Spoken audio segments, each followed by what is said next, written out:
Mga kababayan nating seniors, kung kayo ay 60 or 65 pataas at hindi pa ninyo naririnig ang balitang ito, pakinggan ninyo ako ngayon ng mabuti. Dahil baka may perang naghihintay sa inyo na hindi pa ninyo natatanggap. Hindi ito biro, hindi ito chismis.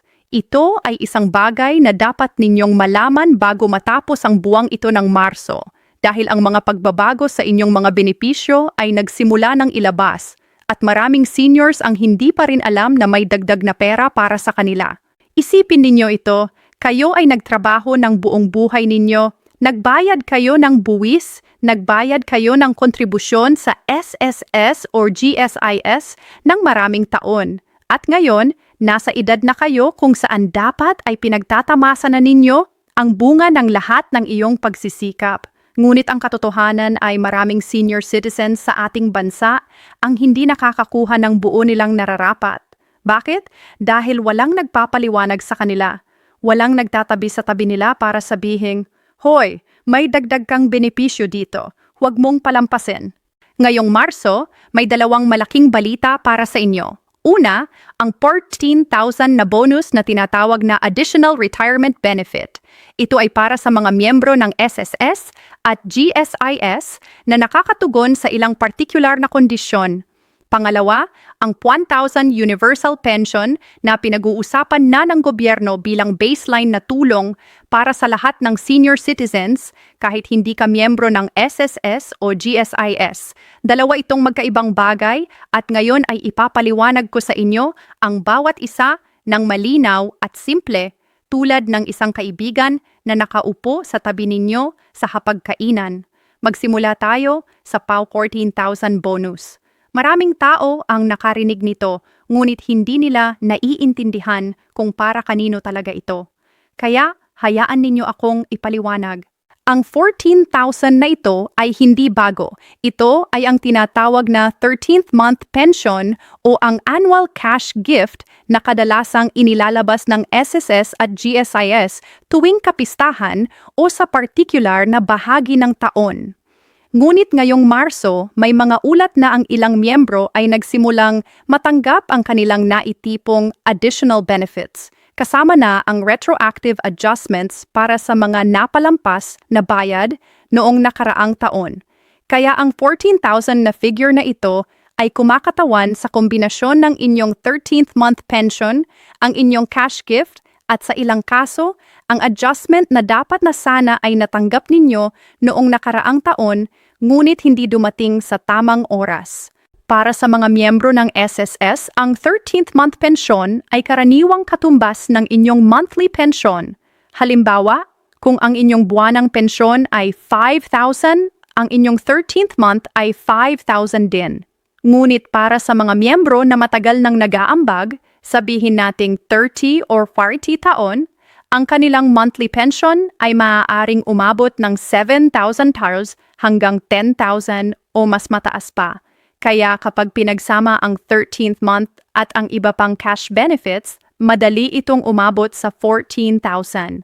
Para naman sa mga miyembro ng GSIS, at alam ko na marami sa inyo ang dati ay nagtatrabaho sa gobyerno, kayo ay may karapatang sa tinatawag na pension differential. Ito ay ang pagkakaiba ng inyong lumang pensyon at ng na-adjust na pensyon base sa pinakabagong computation ng GSIS. Ang mga miyembro na hindi pa nakatanggap ng kanilang pension differential ay posibleng makita ang lump sum na pagbabayad ngayong Marso. At oo, ang halagang ito ay maaaring umabot sa 10,000 hanggang 18,000 depende sa inyong service record at contribution history. Kaya kung nag-iisip kayo kung bakit iba-iba ang sinasabi ng mga tao tungkol sa halagang ito ang dahilan. Hindi ito isang fixed na numero para sa lahat. Depende ito sa inyong sariling record, sa inyong years of service, at sa uri ng inyong membership. Ang pinakamahalagang gawin ninyo ngayon ay tumawag o pumunta sa inyong pinakamalapit na SSS o GSIS branch at tanungin, "Mayroon ba akong nakapending na benefits o adjustment?" Huwag mahiyang magtanong, ito ang inyong karapatan. Ngayon naman ay pag-usapan natin ang 1,000 Universal Pension at ito ay isang bagay na dapat malaman ng bawat senior citizen sa Pilipinas lalo na ang mga hindi miyembro ng SSS o GSIS. Ang Universal Pension ay isang programa ng gobyerno na nagbibigay ng 1,000 bawat buwan sa lahat ng senior citizens na 60 taong gulang pataas kahit hindi ka nagbayad ng SSS o GSIS sa buong buhay mo. Ito ay ibinibigay sa pamamagitan ng DSWD o ng inyong lokal na pamahalaan at ang layunin nito ay tiyaking walang matandang Pilipino ang maiwan nang walang kahit anong tulong mula sa gobyerno. Ngayong Marso, mayroong mga ulat mula sa iba't ibang lalawigan at lungsod na ang payout para sa Enero at Pebrero ay pinagsama at binibigay na ngayon. Ibig sabihin, maaari kayong makatanggap ng 2,000 sa isang bayad, ang para sa nakaraang 2 buwan. At pagkatapos nito, tuloy-tuloy na ang buwanang 1,000 na dapat kayong matanggap. Ngunit narito ang isang bagay na maraming seniors ang hindi alam. Ang 1,000 na ito ay hindi automatiko. Kailangan kayong mag-register sa DSWD or sa inyong barangay hall. Kung hindi pa kayo nakapag-register bilang beneficiary ng Expanded Senior Citizens Act, nakilala rin bilang Republic Act 9994 at ang susog na RA PURS 754, maaari kayong mapalampas ng mga buwanang bayad na ito. Kaya ang aking mainit na payo sa inyo, pumunta sa inyong barangay hall ngayong araw. Dalhin ang inyong senior citizen ID, inyong birth certificate, at isang valid ID. Tanungin kung kayo ay naka-enroll na sa Social Pension Program. Kung hindi, mag-apply agad. Ngayon, kailangan ko ring maging matapat sa inyo tungkol sa isang bagay na ayaw ng karamihan pag-usapan, ang mga posibleng bawas o clawbacks sa inyong pensyon. Oo, nangyayari ito. At mas mabuti na kayong malaman ito ngayon kaysa magulat kayo sa inyong susunod na pensyon na biglang mas maliit kaysa dati. Una, kung kayo ay nakatanggap ng overpayment mula sa SSS or GSIS, halimbawa, kung ang inyong pensyon ay nakompute ng mali at mas malaki ang natanggap ninyo kaysa sa dapat, ang SSS or GSIS ay may karapatang bawasan ang inyong susunod na mga buwan ng pensyon para mabawi ang overpaid na halaga. Karaniwang ginagawa ito ng dahan-dahan, bawas ng kaunti bawat buwan para hindi masyadong maramdaman. Ngunit dapat ninyong malaman ito para hindi kayo magtataka. Pangalawa, kung kayo ay nakatanggap ng PhilHealth benefits o iba pang government subsidy na di dapat ay natanggap ninyo base sa inyong income bracket, maaari rin itong mag-apekto sa inyong pension adjustments. Hindi ito madalas na nangyayari sa mga regular na senior pensioners, ngunit para sa mga dating government officials o mataas na sweldong empleyado, ito ay isang bagay na dapat bantayan. Pangatlo, at ito ay para sa mga miyembro ng SSS na nagtatrabaho pa rin kahit nasa retirement age na, siguraduhin ninyo na ang inyong employer ay patuloy na nagre-remit ng inyong contributions ng tama. Kung hindi, maaari itong mag-apekto sa inyong final pension computation.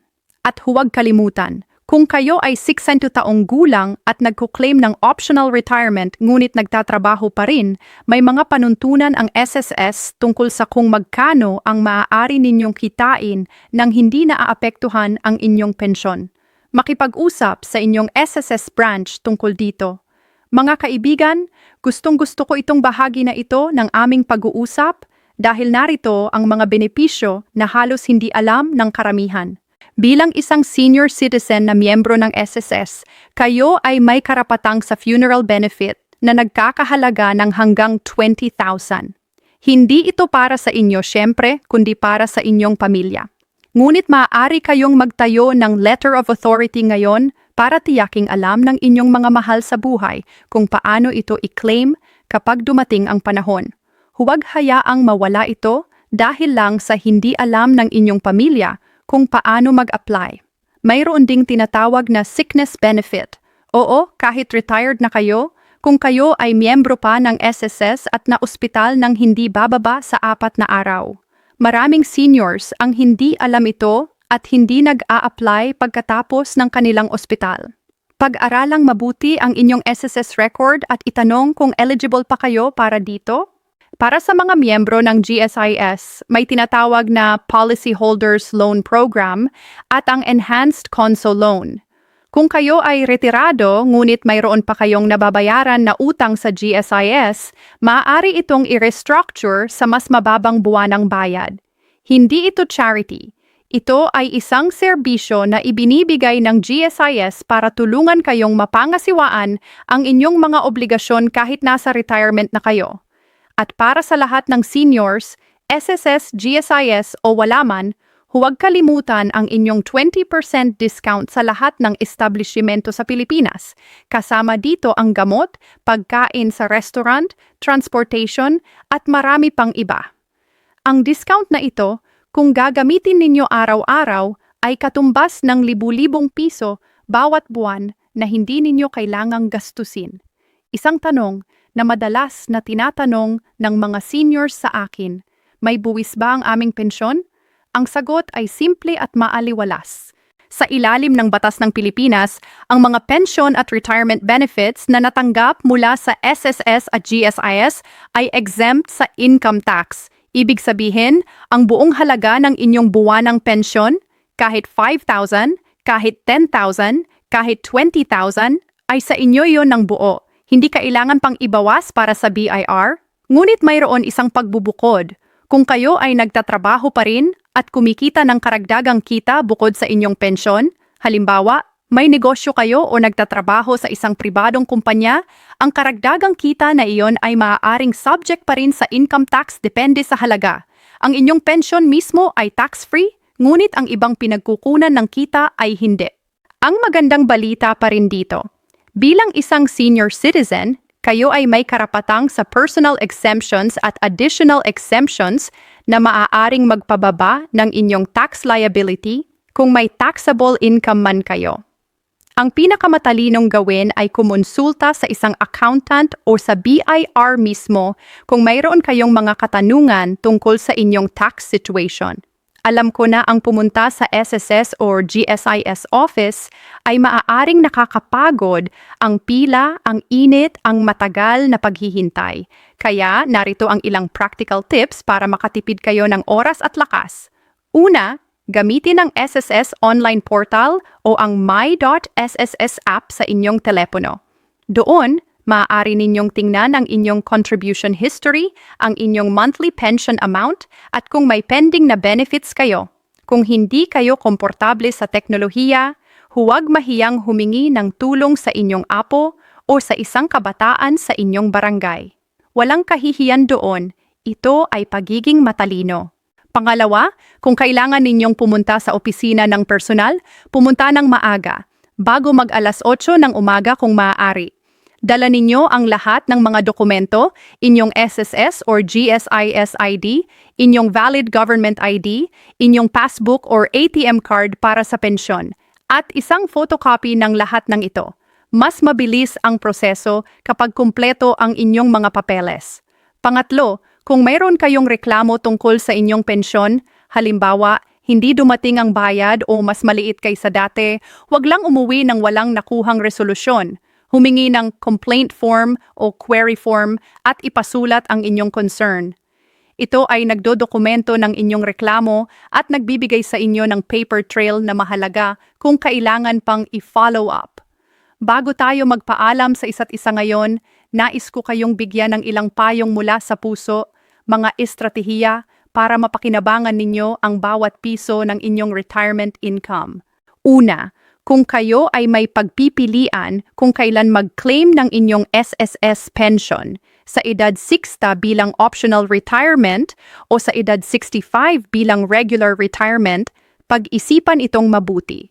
Kung maayos pa ang inyong kalusugan at kayang maghintay, ang inyong pension amount sa edad 65 ay mas mataas kaysa sa 60. Ang dagdag na 5 taon ng kontribusyon ay nagpapataas ng inyong monthly pension base sa SSS formula. Para sa mga nasa tamang kalusugan, ang paghihintay ay maaaring magdagdag ng 1,000 hanggang 3,000 bawat buwan sa inyong pensyon habang buhay. Pangalawa, kung mayroon kayo sa asawa na mas bata at hindi pa nagre-retire, pag-usapan ninyo kung kailan siya mag-a-apply para sa kanyang pensyon.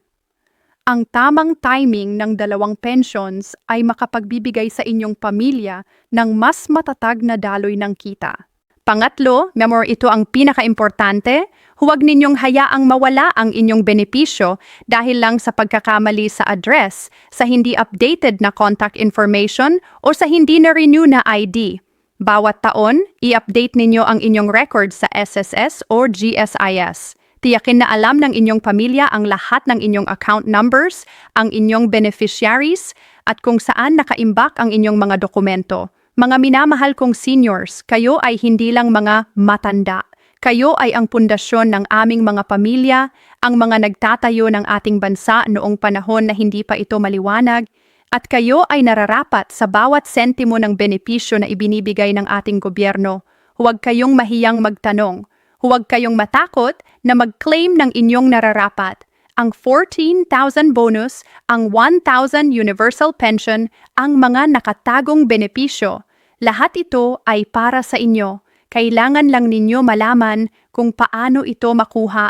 Ibahagi ninyo ang video na ito sa inyong mga kaibigan, sa inyong mga kapitbahay, at sa inyong mga kamag-anak na senior. Baka mayroon sa kanila na mas nangangailangan ng impormasyong ito kaysa sa inyo. Isa kang bayani kapag ibinabahagi mo ang kaalaman. Hanggang sa susunod, ingatan ninyo ang inyong sarili at alam ninyong lagi akong nandito para sa inyo. Salamat po.